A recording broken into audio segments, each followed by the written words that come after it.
Hello, and welcome to E.M.A.N. Effectively Making Noise. Today's story is titled Joshua Captures the Walled City of Jericho. Joshua captures the walled city of Jericho. And the scripture that this is coming from is Joshua chapter 5, verse 13 through chapter 6, verse 27. We'll be right back with our story after a word from my sponsor.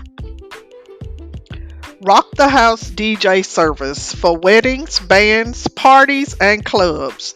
The music includes 1930s to the present, classic country, gospel, classic rock, all originals. Give Kurt DeMarco from at Rock the City, the House DJ service a call at 931-374-7390 or drop him an email at kurtdemarco2018@gmail.com.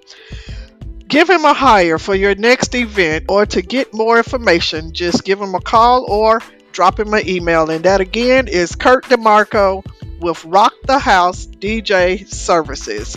And this will be put in the show notes. Now to our story. One day Joshua went forth from the camp at Gilgal to view the walled city of Jericho and to plan how he could best attack this strongly fortified city. Suddenly Joshua looked up, and behold, a man stood before him with a drawn sword in his hand. Joshua wondered at this time and said to the stranger, "Are you for the Israelites or for the people of Jericho?" The stranger replied, "Not so, but I have now come as commander of the army of the Lord." When Joshua realized that God had sent this message to him, he fell on his face to the earth in an attitude of worship and obedience, which means a show of respect and honor. Then Joshua asked, "What does my Lord bid his servant to do?"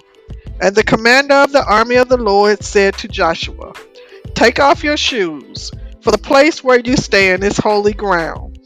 Joshua quickly obeyed, just as Moses had done before him at the burning bush. As a result of this experience, Joshua knew that the Lord would give him the victory over the city of Jericho. The commander of the army of the Lord told Joshua the plan of attack against the great walled city. On the day appointed, all men of the war were to march around the walls of the city once. A large company of soldiers was to lead the march. Then 7 priests blowing trumpets of ram's horns, which mean belonging to a male sheep, were to follow. 4 other priests bearing the ark of the Lord were to come next. Other thousands of armed warriors and the people were to complete the great procession. This plan of march was to be repeated once a day for 6 days in succession. On the 7th day, they were to circle the city 7 times, the priests blowing the trumpets. When they had done this, the priests were to blow a long blast with the ram's horn, and all the people were to shout with a mighty shout. Then the walls of the city would fall down, and the soldiers were to rush in and capture the city. Joshua's commands were carried out to the letter. The 7 priests bearing the 7 trumpets of ram's horns went forward before the Lord and blew the trumpets, and the ark of the covenant of the Lord followed them.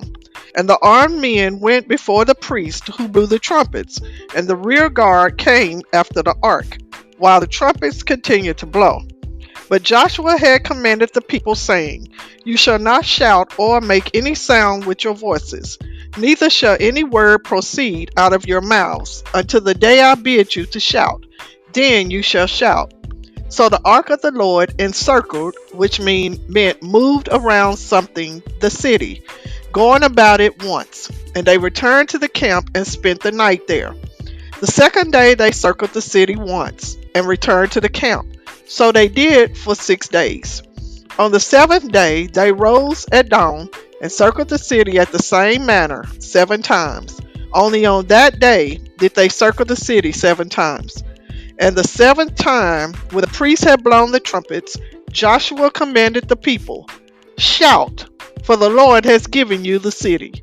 When the people heard the sound of the trumpet, with one accord they raised a great and mighty shout, and the great stone wall around Jericho trembled and shook and fell down flat with a great rumbling and crashing sound.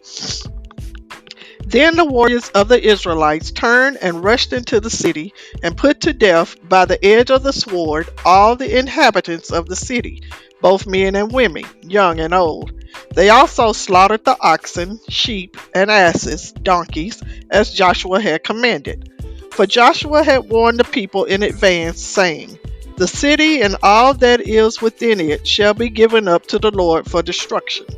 Only Rahab and her family shall live, because she hid the messengers that we sent. But you are not to keep yourselves for any of the things dedicated to destruction, which meant picked out to be destroyed, lest you bring trouble upon the camp of Israel. But all the silver and gold, and vessels of brass and iron, are consecrated to the Lord. They shall go into the treasury of the Lord." Then Joshua said to the two men who had spied out the land, "Go into Rahab's house, and bring her and the members of her family out safely, even as you swore to her." So the young men who had been spies within went in and brought Rahab and her father and mother and brothers and all that she had, and took them to a place of safety outside the camp of Israel. Then the soldiers of Joshua burned the fallen city and all that was in it with fire. Only the silver and gold and the vessels of brass and iron were put into the treasury of the house of the Lord. But Joshua saved Rahab alive, and her father's household, and all that she had. And she dwelt in Israel the rest of her life, and served the God of Israel in other ways. She was permitted to do this because she hid the messengers whom Joshua had sent to spy out Jericho. The Lord continued to bless Joshua, and his fame was reported throughout all the land. When Joshua died at the age of 110, he was buried in Timnath Serah in Mount Ephraim. That is the end of our story, but we do have an extra today, and we will get to that extra right after this word from one of our sponsors.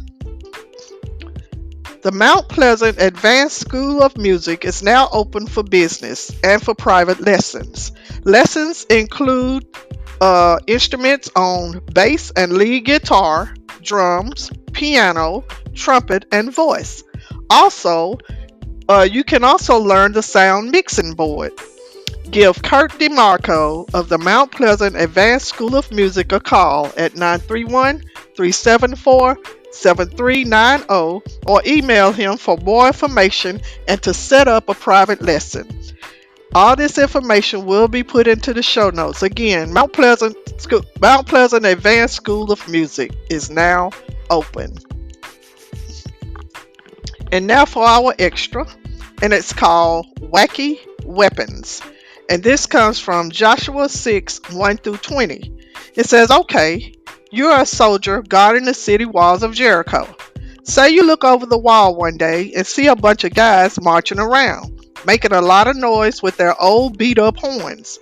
Ooh, scary. You think to yourself while laughing at the horn-blowing hacks.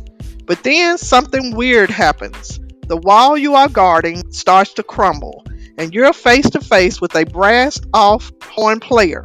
Now who's laughing? Trumpets aren't the only weird weapons you'll find in the Bible. Check out the following war stories. First, we have Samson used foxes and torches to scare away the Philistines, and this comes from Judges chapter 15, verse 3-5. Gideon used trumpets, torches, and jars to whoop a huge army of Midianites. This comes from Judges chapter 7, 16-21. Joel used a glass of milk and a tent peg to take out the commander of the enemy army. Judges chapter 4, verses 18-21. Samson wielded a donkey's jawbone to kill 1,000 men. Judges 15, verse 15. And last, Moses used his stick and God's power to drown the Egyptians in the Red Sea. Exodus 14:19 through 31. And that is our story and our extras and our ads.